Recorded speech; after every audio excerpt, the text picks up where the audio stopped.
Hello everyone, welcome again to all of you. Good morning to all. तो आज के video में हम लोग 3 जून 2019 के जितने भी इंपॉर्टेंट करंट अफेयर हैं उन सभी को कवर करेंगे। साथ ही आपको बता देता हूं, अगर पीडीएफ आपको डाउनलोड करने हैं करंट अफेयर के, तो वीडियो के डिस्क्रिप्शन में मैंने लिंक दिया हुआ है, आप वहां से सभी पीडीएफ डाउनलोड कर सकते हैं।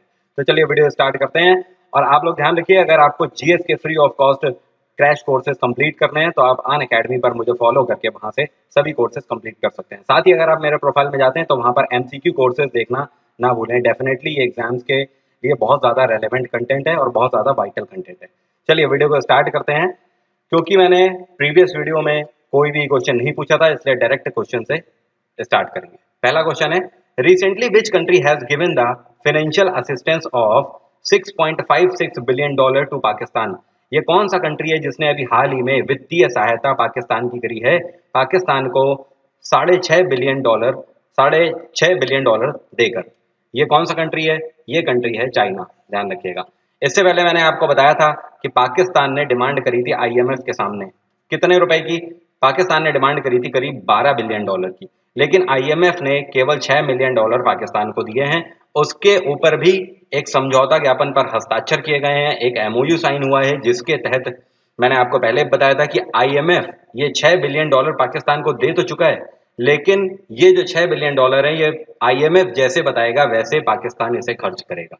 ओके, तो उस पर एक मुझे वीडियो बनाना था, मुझे ध्यान है, मैं वीडियो बना दूंगा। हालांकि लेट हो चुका है, बट डेफिनेटली मैं वीडियो आपको बना के दे दूंगा। मैं उसमें सारी चीजें आपको बता दूंगा कि आईएमएफ और पाकिस्तान के बीच में क्या क्या एमओयू साइन हुए हैं और ये $6 बिलियन का क्या मैटर है एक्चुअली।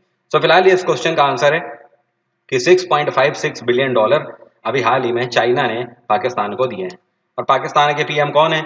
ये हैं इमरान खान। और इमरान खान की पार्टी का नाम ध्यान रखिए, तहरीक ए इंसाफ। ओके, अगला क्वेश्चन है, which state government has imposed a ban on e cigarette. ये जो ई सिगरेट्स होती हैं इनके ऊपर बैन लगाने वाली राज्य सरकार कौन है? ये है अशोक गहलोत की सरकार। राजस्थान सरकार ने ई सिगरेट पर बैन लगा दिया है। ई सिगरेट अब राजस्थान में ना ही ऑनलाइन बिकेगी ना ही ऑफलाइन बिकेगी, ध्यान रखिए। और ये अनाउंसमेंट इन्होंने कब किया है? 31 मई को। 31 मई को हम लोगों ने नो टबैको डे मनाया, उसी दिन इन्होंने ये अनाउंसमेंट किया है। और उड़ीसा में सरकार है नवीन पटनायक की, महाराष्ट्र में सरकार है देवेंद्र फडणवीस की, और आसाम में सरकार है सर्बानंद सोनोवाल की। अगला क्वेश्चन है, recently which country has celebrated mount Everest day on 29 मई। तो ध्यान रखिए, हर साल 29 मई को नेपाल माउंट एवरेस्ट डे के रूप में मनाता है। ये डे केवल नेपाल ही मनाता है। ओके, और ये डे क्यों मनाता है नेपाल? एक्चुअली एक थे यहाँ के तेंजिंग मोर्गे, क्या नाम है? तेंजिंग मोर्गे। तो उन्होंने माउंट एवरेस्ट का जो पहला समिट था उसको लीड किया था। ओके, तो उनकी वजह से इस डेट को मनाया जाता है माउंट एवरेस्ट डे नेपाल में। और ध्यान रखिए, माउंट एवरेस्ट को नेपाल में क्या बोला जाता है? माउंट एवरेस्ट को नेपाल में बोला जाता है सागर माथा। क्या बोला जाता है? सागर माथा, ध्यान रखिएगा। और माउंट एवरेस्ट सॉरी, नेपाल के पीएम कौन है? ये हैं खागड़ा प्रसाद शर्मा ओली। अगला क्वेश्चन है, we have observed world digestive health day in which date. अभी हाल ही में हम लोगों ने विश्व पाचन स्वास्थ्य दिवस किस दिन मनाया? ये मनाया हम लोगों ने 29 मई को। ये दिन क्यों मनाया जाता है? इस दिन बेसिकली अवेयरनेस फैलाई जाती है कि आप अपनी डाइट में इस तरीके की पौष्टिक चीजें रखें जिनसे आपको न्यूट्रिशंस मिले, कैल्शियम मिले, विटामिन मिले, और साथ ही साथ वो इजिली डाइजेस्ट हो जाए आपकी बॉडी में। The next question is, which domestic airport of India has become the international airport? आज की बड़ी न्यूज में से है ये। भारत का वो कौन सा डोमेस्टिक एयरपोर्ट है जिसको इंटरनेशनल एयरपोर्ट का दर्जा मिल गया है, अंतरराष्ट्रीय हवाई अड्डा ये बन चुका है? तो ये है अहिल्याबाई होलकर एयरपोर्ट। और ये कहाँ का एयरपोर्ट है? ये एयरपोर्ट है इंदौर में। इंदौर में। और आपको बता दूं, पूरे मिडिल इंडिया में, मध्य भारत में सबसे ज्यादा बिजिएस्ट एयरपोर्ट यही है। तो बोल सकते हैं अहिल्याबाई होलकर एयरपोर्ट अब डोमेस्टिक एयरपोर्ट नहीं रहा, ये इंटरनेशनल एयरपोर्ट की श्रेणी में आ गया है। अगला क्वेश्चन है, which bank has started bank on wheels facility. ये कौन सी बैंक है जिसने अभी हाल ही में bank on wheels facility start करी? ये बैंक ऑन व्हील्स फैसिलिटी का पहले मैं मतलब बता देता हूं।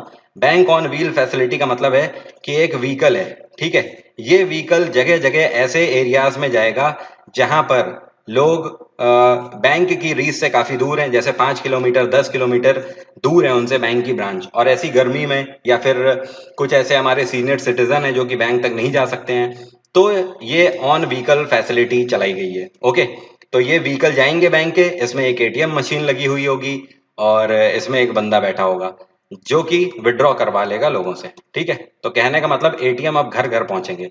तो ये फैसिलिटी किसने स्टार्ट करी है? ये फैसिलिटी स्टार्ट करी है इंडियन ओवरसीज बैंक ने। और इंडियन ओवरसीज बैंक का हेडक्वार्टर क्या है? इसका हेडक्वार्टर है चेन्नई, ध्यान रखिएगा। और इसके सीईओ हैं आर सुब्रमण्या कुमार। आर्य सुब्रमण्यम नहीं है, ध्यान रखिएगा, आर्य सुब्रमण्या कुमार। अगला क्वेश्चन है which Indian has been awarded with 9 dots award. अभी हाल ही में किस भारतीय को 9 डॉट्स अवार्ड से सम्मानित किया गया है? तो इनका नाम है एनी जैदी। एनी जैदी को 9 डॉट्स अवार्ड से सम्मानित किया गया है इनके ऐसे की वजह से। इन्होंने कई ऐसे लिखे हैं, एक ऐसे का नाम है ब्रेड, एक का नाम है सीमेंट, एक का नाम है कैक्टस। इन सभी एसेस के लिए इनको 9 डॉट अवार्ड से सम्मानित किया गया है। इंपॉर्टेंट क्वेश्चन है, ये ध्यान रखें, नाम मत भूलिएगा इनका, एनी जैदी। अगला क्वेश्चन है James Marape has become a new prime minister of which country. James Marape कौन से कंट्री के नए प्राइम मिनिस्टर अभी हाल ही में बने हैं? तो ध्यान रखिएगा, ये बने हैं पपुआ न्यू गिनी के नए प्राइम मिनिस्टर। और what is the capital of Papua New Guinea? Capital है इसकी पोर्ट मोर्सबे। क्या है? पोर्ट मोर्सबे। ओके, और यहां पर करेंसी कौन सी चलती है? यहां पर करेंसी चलती है कीना। ओके, और नॉर्वे की कैपिटल ओस्लो, स्वीडन की कैपिटल स्टॉकहोल्म और इटली की कैपिटल रोम।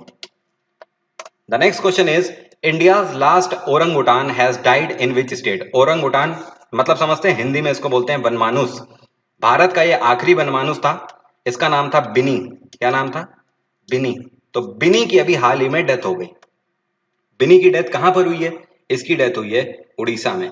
उड़ीसा में नंदनकानन जूलॉजिकल पार्क जो है, तो वहां पर इसकी फाइनली डेथ हो गई अभी। तो ध्यान रखिएगा, क्वेश्चन आपसे ये भी पूछ देगा, क्या पता क्वेश्चन में ओरंगुटान ना लिखा हो, केवल बिनी लिखा हो। जैसे कि आपको याद है ना, कुछ टाइम पहले अभी महाराष्ट्र के संजय गांधी नेशनल पार्क में बाजीराव की डेथ हो गई, जो कि आखिरी व्हाइट टाइगर था।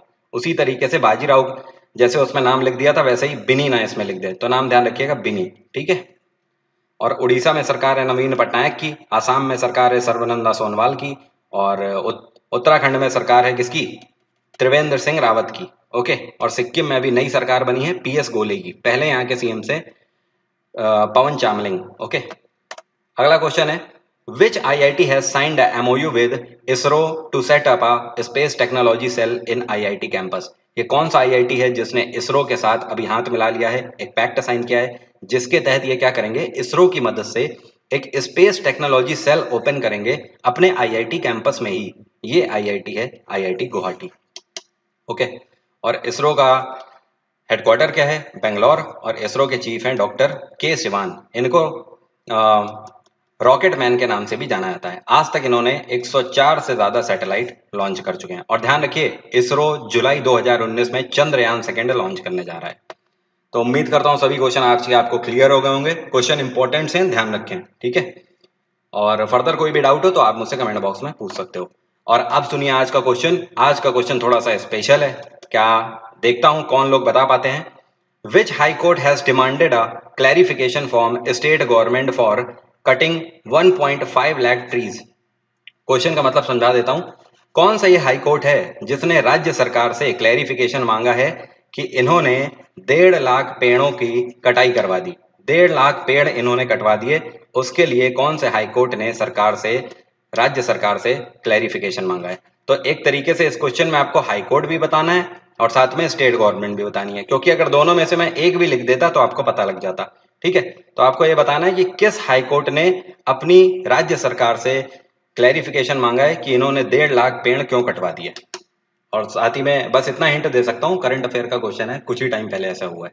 Thank you so much. और जो लोग अनअकैडमी पर कोई भी कोर्स अगर आप लोग परचेज करना चाहते हैं, मेरे प्लस कोर्सेज करना चाहते हैं, फुल जीएस कोर्सेज, तो आप मेरा रेफरल कोड यूज कर सकते हैं, varun.avasti90s-8150। इसका यूज करेंगे अगर, तो आपको 10% का डिस्काउंट मिल जाएगा। Thank you so much, have a nice day, see you tomorrow.